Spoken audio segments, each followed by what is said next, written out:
these guys would give their time to come spend some time with us. We're going to try to have a good time. It's usually not too hard. And before I start, I do have to special thanks to Troy. I'm going to give one quick story first. Because Troy's been a very common, not common, you're never common, Troy, but he's been a part of our panel many times. And I called him up and asked him to be a part of the panel again this year. And he said, man, I really enjoy it, but the car's not finished. We're not going to come to Sema this year, so call me next year. I said, Troy, we're trying to get Chip to be a part of the panel this year. Call me. So after we got Chip signed up with the panel, Rick called me and said, hey, if you don't make it, Troy's not coming. I called Troy up and I said, Chip's in. Troy said, I'll be there. He said, I got some Foose stories that nobody's ever heard. And Mike and Jim and me called each other. And So Troy flew in this morning from Midway in Chicago and is flying out this evening. So he came in just for this panel today. So we need to give a special.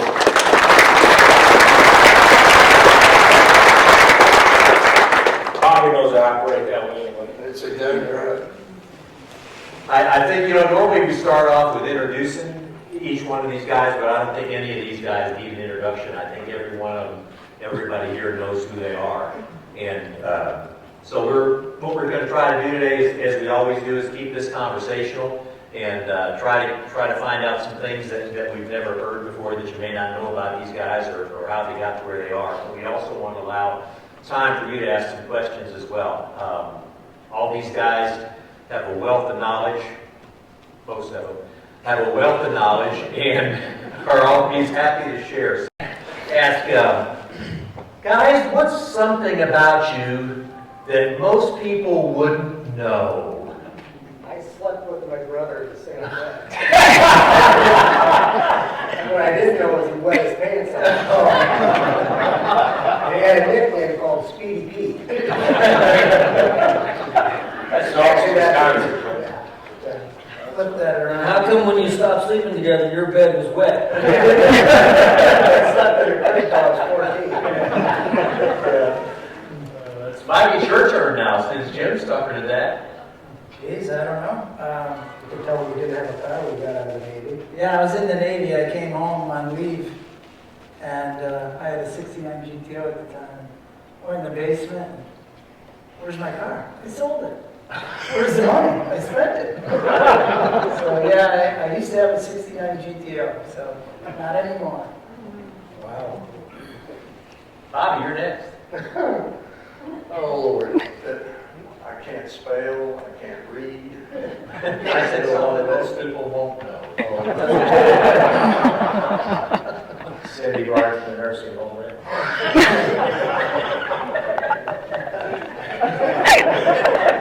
Why am I here? The worst part is Bobby is the only one I told I was going to ask that question, and he's the last one to have an answer ready.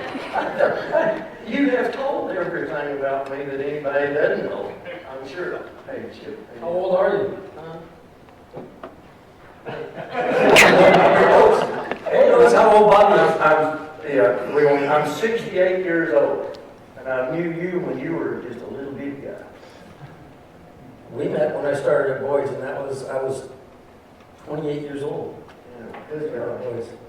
You weren't gay at that time, though, were you? Is that Bobby? He asked me that when I met him. Pete isn't here anymore. Forrest is not with us anymore, so you have to take that up. Hey, that's going to be the calmest thing said tonight. I'll guarantee you that. I've been hurried back here. You tell them, Troy. What? What we don't know about you. I ain't had a car of my own since '94. My regular station wagon, my last car. Who's been trying to get you to do it? I know, I'm getting closer.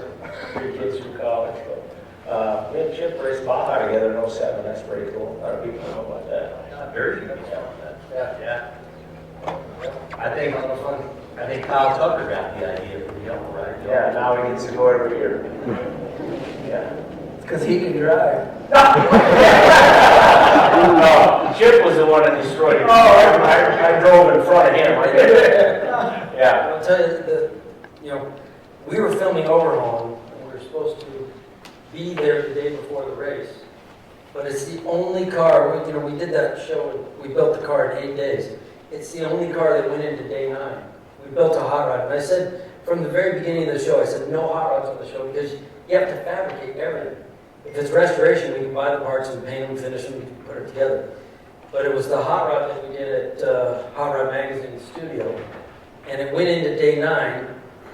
I had gone all 9 days without any sleep. Once we finished, we gave the car back. I jumped in the car with Bud Brutzman and somebody else drove. I slept on the way there.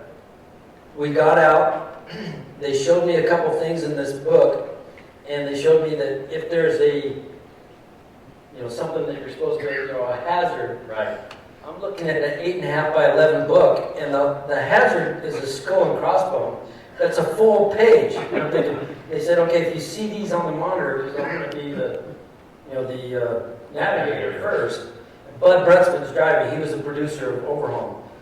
So I'm thinking if I see this big skull and crossbone, I got to say something. So we're in this thing, and we're running along, and I see like 3 little tiny skull and crossbones. Those are tiny, don't need to worry about those. And all of a sudden we go off this drop off. We drop about 15 feet and Bud's yelling and screaming at me. There were no warnings, no skull and crossbones? Nope. Then I knew, okay, they're little tiny ones. I hadn't done any pre-running, I'd never been down there, but that was one of the most fun trips I've ever had. And Troy was there with us. Yeah, Y'all did pre-run? I mean, normally. I didn't either for some stupid reason. We got educated quick. I'm the idiot that started the thing, running through the zipper in the town where you get up on the hill and everybody's in front of you. The guy said, just drive right out and get out of the way. We're novices, and it was awesome. It was a blast. I'd go again.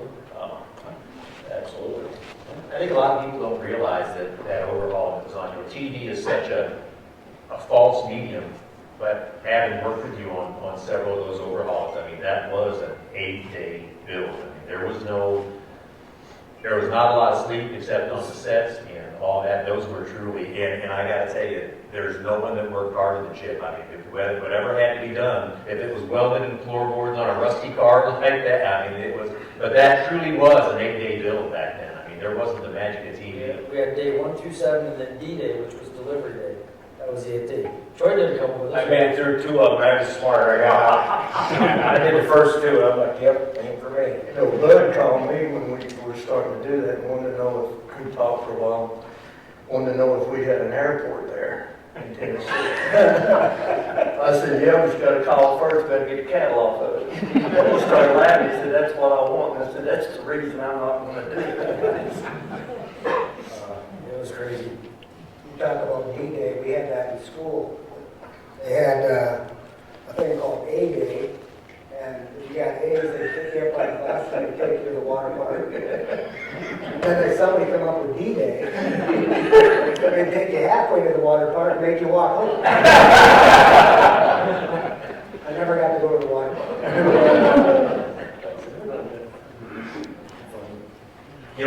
It's like when you have multiple kids, it's hard to name the favorites, but of all the builds y'all have done, is there a certain build that really for y'all to say, man, if there was one car I would have liked to have kept for myself, is there one for y'all that would have been one that you would have loved to kept and still have? Everyone. Now, for me, it would be Impression, what we did for Ken Reister. That car, I think, was the best representation of what Foose design is capable of, and it was completely designed from scratch. We didn't, we bought an engine, bought a transmission, and a center section for a rear end. Absolutely every single part was hand-built, including the body. Yeah, that entire car was. That's right. That didn't start with anything but some metal. Troy? Probably it's George's Torino. That was a pretty cool car, and we drove across country a couple times, and he just recently sold it, and I probably should have spoke up, but I don't know what I've done with it, but That car was awesome. it was fun, and most of them are around. So too. Huh? We don't sell Yeah, exactly. But, A little bit of a markup. yeah, So we'll see, but that would have been actually pretty cool. Me and Jordan got a good history and stuff. But maybe someday. Bobby? I still have them. I like them so well, I bought them back, so I've still got most of them, but, We got like 200 cars out no, I don't have 200. You are supposed there? Yeah. No, I don't have some. The Alloway compound, there's quite a few cars out there. No, I did get most of them back. I've traded around and got them. Probably that Roadster that, I went down with builders with a 15. That was An AMR. car, yeah. That's a cool car. It's customer mine in St. and South Dakota's got Larry Olson. I don't know, we did a, Oh, that black one you got there. we did a black car once. Yeah. I would have to say it's probably that blue Camaro we did a couple years ago, or that green Camaro, I should say, the green, or when that car went overseas, and nobody really got to see that car, but that was a pretty cool car. Yep. Went to Russia, didn't it? Yeah, Yeah, no, I haven't seen it since. no, but you might see it on the news. For me, I don't, they're all kind of special and they all kind of suck a little bit. Just the work that goes in them and you're kind of at the end, but sure nice to see them again years later. And there's something about the Chevelle we did that was just the recoil. It was just a car that, The 66. yeah, it was just a little different at the time for us, and it's fun to see these cars again. So no matter which one you do, it's kind of cool to go back and go, oh, we were starting out there, weren't we? You know? Well, I agree with that, because like, people always ask, you know, like my early cars were weirdo and weird colors, and I mean, I don't, You were eating differently. I don't think more creative than Bob is. But you get them back, you want to change the whole thing. Yeah. It's better off not even down the back. Right. Then you're kind of ruining it, but I'd want to redo them all, because, you know, you get better all the time, so you want to go Well, back. we got our cars in the first place, Right. so we probably never get that. Yeah, a couple of mine were, but, you know. I didn't really know Chip or Bobby and Moose that works, if anybody knows Troy. He was kind of a high school, the next town over. And since they didn't really have any good looking women in Richmond Center, he was down at our high school. I knew Moose and Troy was doing a show in Madison and he did the Predator. And Jim and I hadn't really even started building cars. And I was like, I couldn't even wrap my head around what I was looking at. And it's just so cool. And I was like, wow. And then we got to go and meet Troy a little bit and hang out with Jack and drink way too much and chocolate thunder and wore the battery down 3 times in the backseat of that thing. So yeah, it's, I think you're always impressed more with other people's work than what you do. The greatest part of the industry is the people. It's amazing the people you get the opportunity to meet and spend time with. They're just all such good people. Everybody. I think that's a really important thing, that so many of the young builders we see, the guys coming in, they look at building these cars as a competition between everybody, you know, and it's all a competition. And you look at you guys that have been in this for so long, and y'all get ideas from each other, y'all bounce things off each other. I know y'all look at each other's cars, and I think that's a big thing that a lot of the young guys can learn, that other guys in the industry, it's not just a competition, it's everybody can learn from each other. Rick, they've got to do that if they're going to strive. I mean, if you're going to be successful, we need everybody here. Yeah. And, you know, I want to take a minute just to thank these guys I did a show in Nashville this last September at Triple Crown, and I invited these guys to come, and quite a bit more. It was very humbling that everybody I asked came, and me and Chip talked before I did it, and I got a friend of mine, Gary Case, he really was a great big part of that. I couldn't have done it without them, but the people that came, I mean, the fellowship that was there, it was absolutely wonderful that all these guys came. We're all friends, and it worked out. I mean, young guys, if you're just now starting, you need to get along with these other builders, because it will help you down the road 100%, because if you think you know everything, you don't. I'm telling you, somebody else knows a little bit more than you do. It's a lot different now, like when we all kind of get going on, because we all share the same customers too. And every one of us share customers, but with social media, it's a lot different. You know, that's the thing. It seems like it's more of a competition. You know, when we were doing it, it was just a lot different. Like you said, we share the same customers, but we're still friends. Yeah. And that guy was, you were talking about a couple of different guys, but those guys, they each come to us for a different reason. Absolutely. You make your own style. Don't copy Troy, don't copy Mikey, Jim. For gosh sake, don't copy Chip.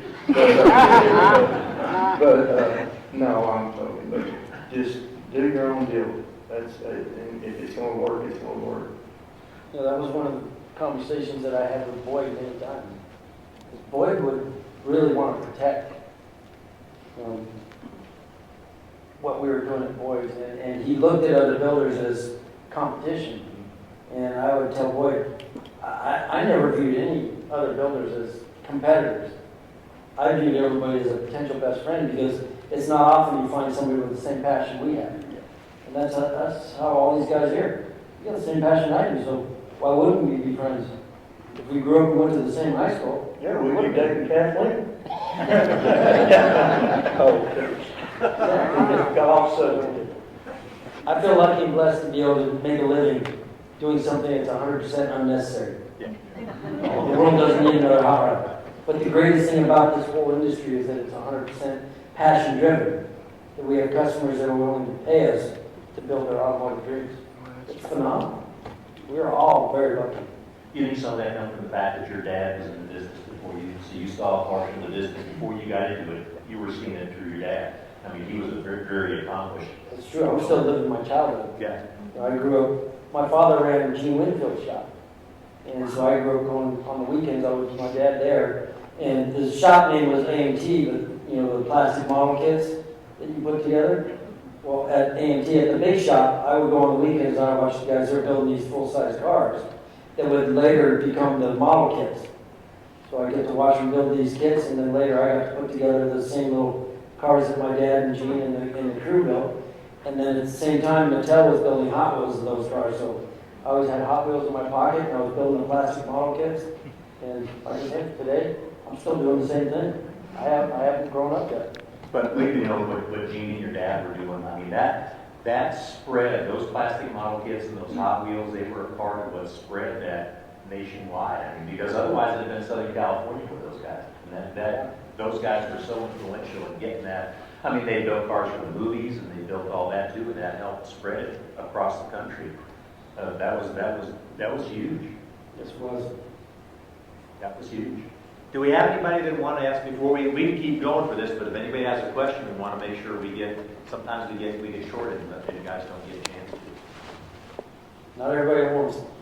All right, let's start with you, Chip. What's the best advice when you were getting started out? What's the best advice that somebody gave you that you didn't follow? The best advice that I didn't follow?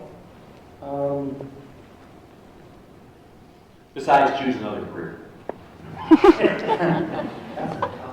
You know, I was lucky just growing up and working with my father and with the people that I did work with. And, you know, at my dad's shop, when we got a project, we did the entire project from start to finish. You know, you took it apart, you fixed it, you did whatever you do, you made modifications, you painted it, you assembled it. But when I went to Boyd's is when I learned that we got one guy, all he's doing is chassis work. We got another guy, all he's doing is wiring. Here's the guy that all he does is paint. And it was the individual guys that were doing each of the things, and it was, you know, that made it so much faster. At Boyd's, we had 24 people working in the shop. He almost had it set up as an assembly line. Yeah, it was amazing what we were getting done. And he was smart because he would bid a car for less than what it cost to build, but we had the best cars in the industry being built with Boyd wheels and products on them. And it wasn't until Boyd's went away, unfortunately, you know, that's when I really saw that there's a lot of talented people that can build cars, and all those shops really started to grow and started to prosper. And you know, it was just, I was lucky and blessed, like I said, to have the career that I've had and to learn the things that I learned. and working with all the people. But the biggest thing was what I learned from Boyd was hire the best to do the best of every part of the project. I think another thing Boyd did that a lot of guys weren't doing back then either is Boyd always started with the best car he could. He'd go get a really clean, really clean restored car to work. They weren't even necessarily restored, they were all original paint cars. Don't rust. You want us to cut this up? But he started that and Boyd Tried realized. to do that in the Illinois. Yeah, right, it's solid from the windows up. Then you were spending the money on modification, not restoration before you modify. You find a car for, I'm gonna pay $5,000 for this car instead of $15,000, but you just put 25 grand into it, getting it to a point that you could modify it. Yeah, but I think Boyd was one of the first to do that when he bought it. I mean, he was. He asked you. Oh. Yeah, we were in, I bought a Biggie in '83 at the Roadster show, Father's Day Roadster show, that was laid on its side and had a whole quarter panel rusted out of it. Nobody in California wanted it. Seriously, it was when I went to Riverwood, because it was sitting there and it was rusty. I had never seen rocker panels before. And I was tickled to death that it had rocker panels in it. I take it to Jim, we should put it on display for the longest. It's all that floor. Isn't that right? That's right.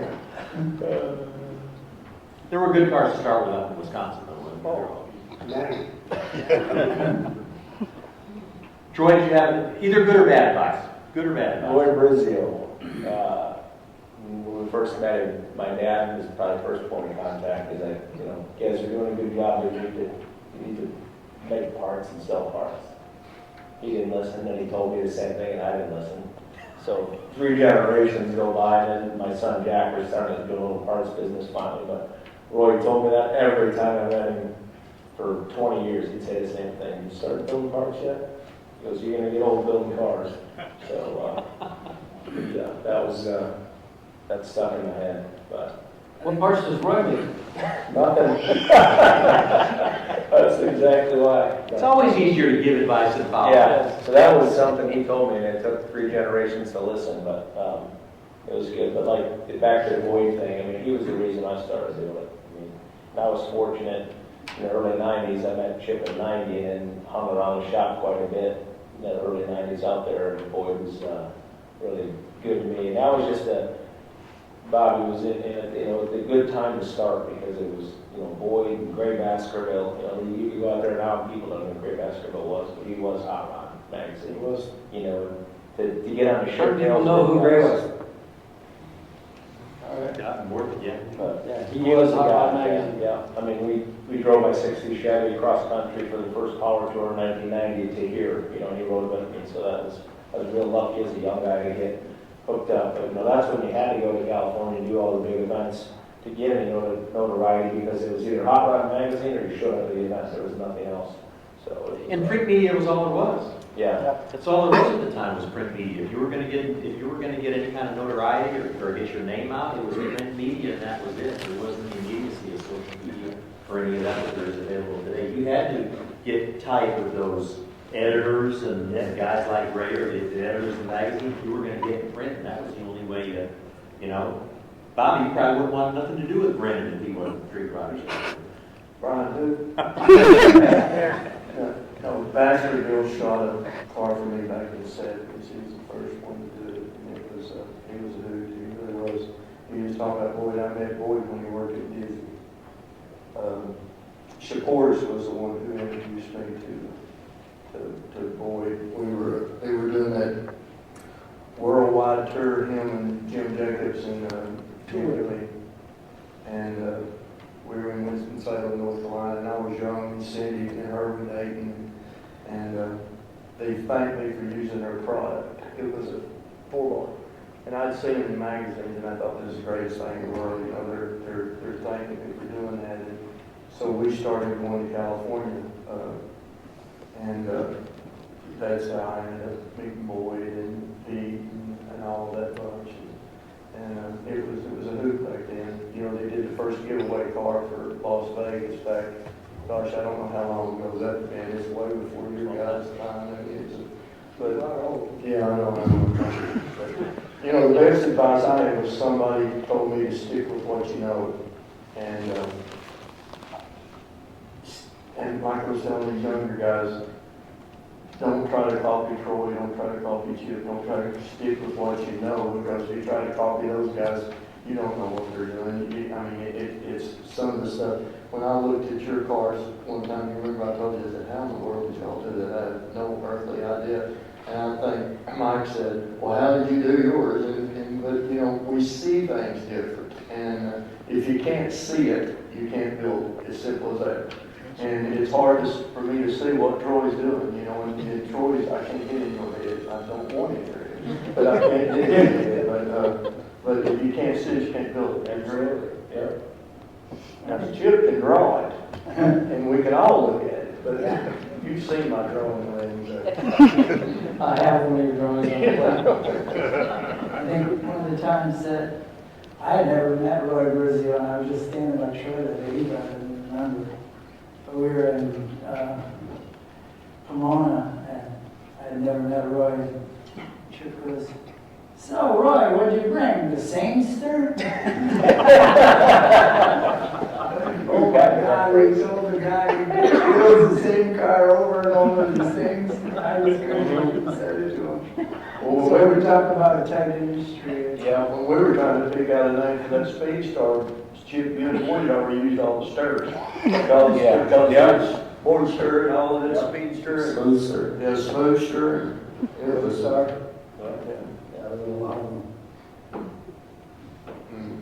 Jim, I know you haven't followed a whole lot of advice through the time, Well, good advice they didn't follow, I don't know, that's all I can think about is testing people's cars, you know, and the police officer always said, slow down back there.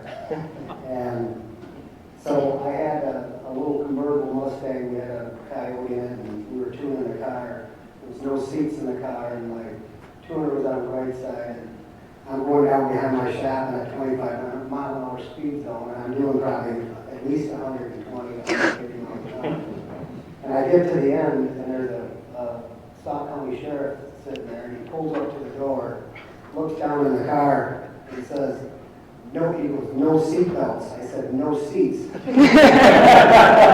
And luckily for us, we had painted a bunch of SWAT equipment for him, and he looks at me and goes, I'm going back to Baraboo now, and he just drove away.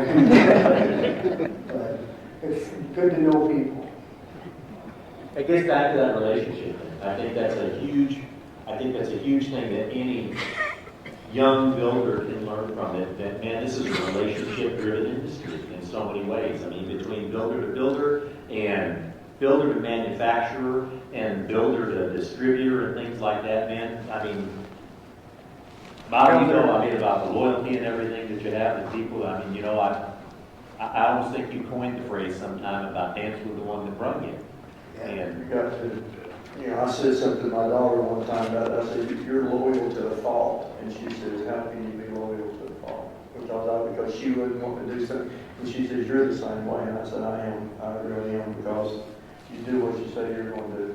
And people will remember. It may not be the fastest way to get where you're going, but I'm telling you, it'll last. Well, keep coming to these shows. I mean, you go here, you come, you think you got something. I mean, we all want to win, right? I mean, it'd be crazy to say you don't want to win or you want to beat these guys. But at the end of the day, you know in your heart when you've been kicked or not. But I'll tell you, coming here, it's like it sparks you to just be better. I mean, it's like, oh my God, we got to go home and buckle up, boys. This thing's coming fast. These guys are going by. It's like, why do they still come and look at our stuff? You see what's out there? So yeah, come here. It's humbling, and it's cool to see what all you guys are doing. This show is what changed our industry the most. yeah. It changed Ring Brothers right here. You know, all these vendors out here that have brand new products for us. Back in the 70s and 80s when I started building with my dad, whenever you needed something, you were in a wrecking yard Yeah. trying to find it. Well, you're in California though. Yeah. We had Wisconsin, 600 people. You had more on your block. You could go take it off the car across the street. Well, they're still doing that. I'm sorry. Yeah, but I'll bet I was in a wrecking yard 3 or 4 times a week growing up with my dad. You know, when you hear all the pulleys off the front of my car, make the engine working. I know where you get some Panamera parts. I know somebody had a question. We've got a question out there. Just curious how long you guys donated free work to complete the project or build a car that was more than maybe what the customer really wanted? And what epiphanies or learning lessons you guys could have gotten to make your business more profitable while still achieving the customer's dream? I know for us, we've done a lot of work for free, and I think in a way. I think every builder has. Yeah, I'm sure they have, but I think it's helped us tremendously because you always want to push what you're doing farther than somebody else is willing to take it, and I don't know, you just always seem to go that extra mile and hopefully make it up on the next one. But I think everybody that's been here in that. Every car that we do, we give a certain amount. I remember I did a car for a customer that didn't want the bottom done. And I said, I won't do it unless you do the bottom. And he said, well, I don't want it done until I did the bottom. Yeah, I did the bottom because it came out of our shop. I remember back, Chip, when you and Boyd was doing cars, you never had to look under the car because you know what it looked like. And if you don't do every car that good, then you're doing a disjustice to yourself because you're only as good as the last one you do. It also goes back to the customers that you have. It also goes back to you up front accepting something that you should or should not accept. I mean, like, if you know that he wants this and he wants to pay this, it's probably not the.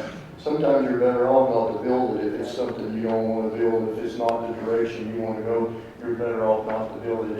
If you're trying to build your own career, then don't build something you don't want to build. It takes a while to understand that no is the easiest answer. But the give and take, like Roger asked, I mean, it's a give and take thing in the beginning especially. You know, what is your talent level to shop? What equipment do you have? How efficient are you? You know, so there's more give and take in the beginning. I think the more you keep the guys around, I've got 5 guys that have been with me 20 years or more, and we got all the equipment, so I feel we're pretty good at it now, but there's definitely some. But you guys that's starting out that don't have the equipment that Troy's got or the Rings has got, you know, I don't have that equipment, so we build cars to the level that we can build cars to. We take old parts and put stuff. It's the reason I build a totally different car. Most of our cars don't have a lot of billet on it, and it's because we don't do that. You know, I don't have the capabilities of doing it. I can job it out, but most of the time I don't do that. You know, so. But like the cars that you all do, I mean, that's your niche. It really does look good. It works. And everybody's got their niche, and You're right. it doesn't have to have it. You prove that. Well, I don't know about that, but you painted the car pretty black this last one. Sure is. I want to go back to, you know, if you've given work away. I think anybody that takes pride in what they do will give some work away to end up with a product that you're proud of and represents what you can do. Well, you know, you have one time for your first impression, and you're not going to stand there like an event like this and tell everybody who walks up, and you know, I can do that because the customer got soft, or you didn't want to spend the money. You know, you represent yourself because most people don't know the customer.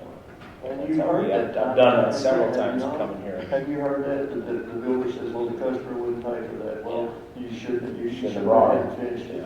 You should have done it yourself. I think the other thing that's important in this town with all y'all, that's a southern term, by the way, all y'all, and is that y'all have relationships with your customers. It's, you know, everybody here, y'all have built multiple cars for the same customers. And that comes from building a relationship with your customer, and everybody has the same understanding going into what you're going to be doing and how that's going to turn out. And that relationship is huge, I think. you know, we talked about relationships earlier, but that relationship with your customer is huge too. I mean, that first meeting is an interview. I know y'all told me before. That first meeting, y'all talk about whether this is going to be a marriage for a couple of years. Oh, yeah, absolutely, and if you're just doing it for the money, you're doing it for probably the wrong reason, we can pay for it. Absolutely. Because it's, you got, like Roger was saying, how much do you give? You'll give a ton, you really will, and you need to get along with your customer, because you're gonna be married to that guy or woman for 2 or 3 years, seems like anymore. And never judge a book by the cover. I remember when George Boutique came up to me 100 years ago. I had no idea. Walked up in his coveralls. Yeah, but yeah, it's you don't ever know who you're talking to. You're exactly right. Yes, ma'am. Can any of you guys tell us about any business management training experience you guys have? Bobby, let's start with you on this. Can we go back to D-Day then? Well, I just had a sales tax off.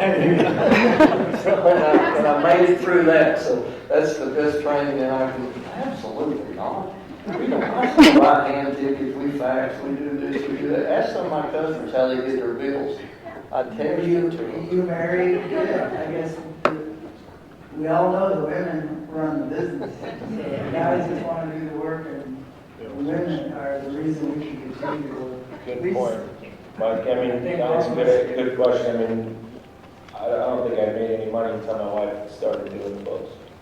Because we look at it like, oh, it's $100, you know, you give away, that's too much. 80, you know, and all that business.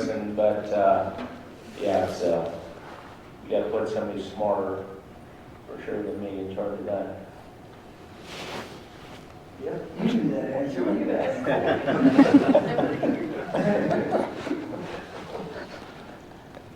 Yes, sir.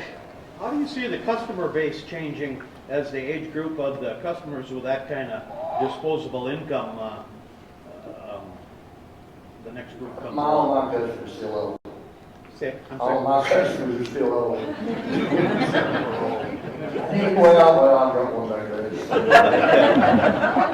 day. He's old too. You just have to build later model cars, so the money's still out there, it's just they're a little younger than the guys walking around with soft shoes like me. It is amazing how it, when Whoever the next thought generation building making money, they want their IROC or their. It's all about nostalgia. It's what, you know, it's what turned you on when you were, in most cases, it's about that. What turned you on when you were young. That's, as you get older and have a little more money to spend, in a lot of cases, you want to get back to that. You can just, They want their high school car back. yeah.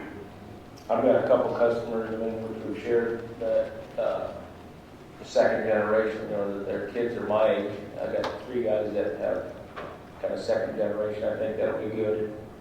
They're maybe not as good as fathers, but pretty excited about it. And it's funny, these things take so long to do. It's just always like you stop thinking maybe what am I going to do next? You know, when you're already 3 or 4 years out, and then all of a sudden it's just there's no end to it.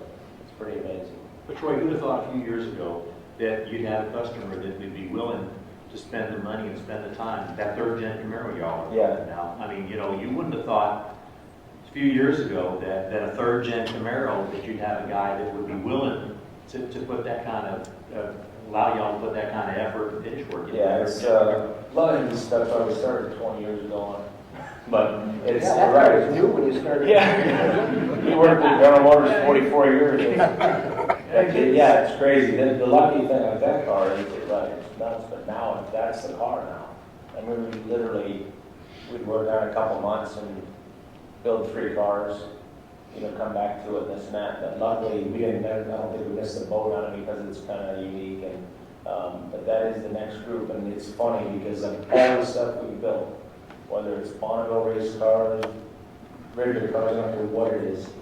That if you put one picture of that third gen Camaro build, we're not big on internet, social media, 20 to 1 will kill anything we ever built. It's unbelievable. It is. I mean, I can't even believe it. But it's I don't know if it's a culture that, but it's crazy. I rode to school every day in a V6 Berlinetta. with my buddy.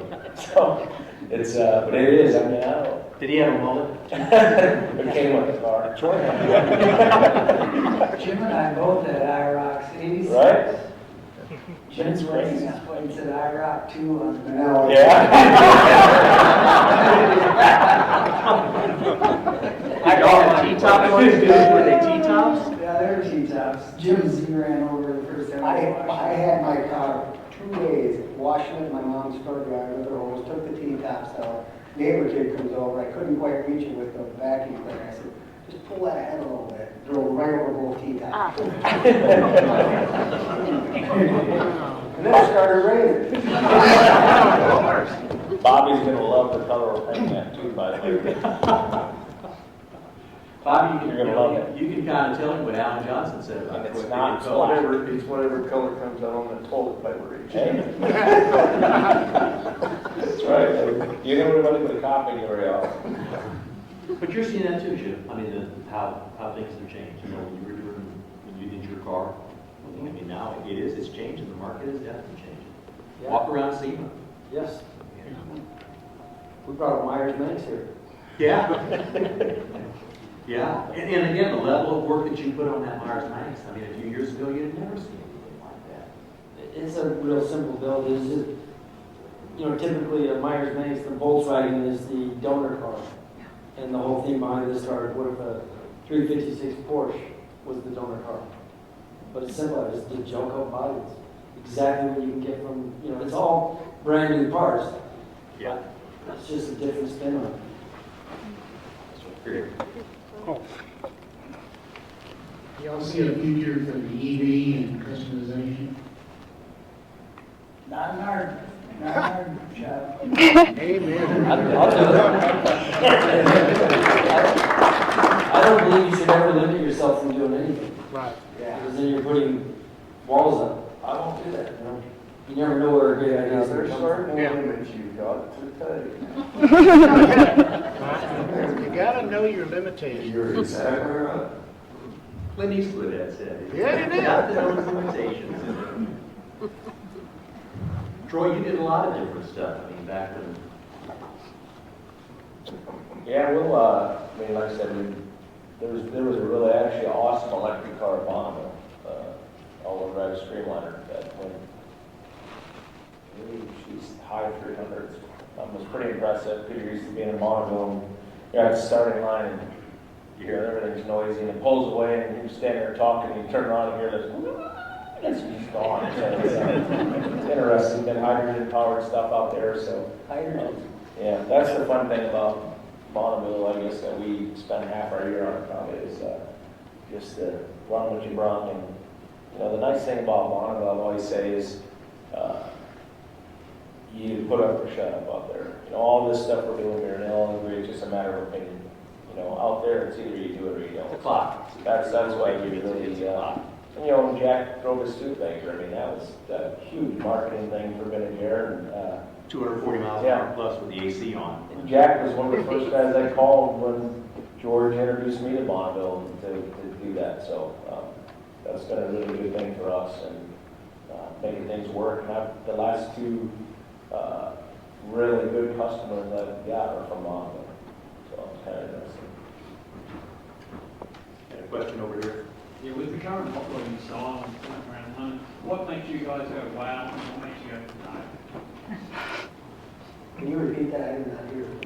Sorry. So with the current operating styling that's going on at the moment, what makes you guys go wow? So new things are out, but also on the same thing, what makes you go no?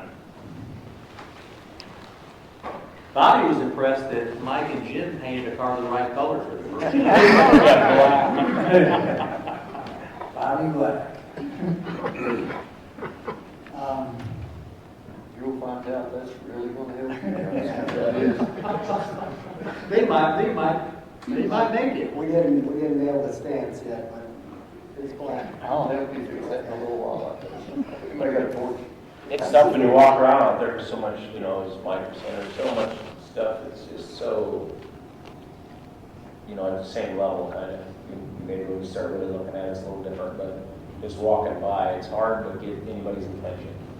Yeah, you could bring the This- space shuttle. This place is compared to 20 years ago, you can come and really make a statement, with a different style or whatever, but, Rapid prototyping has raised the level of quality yeah. so high because the precision of the parts is phenomenal. Where it used to be everything was handmade.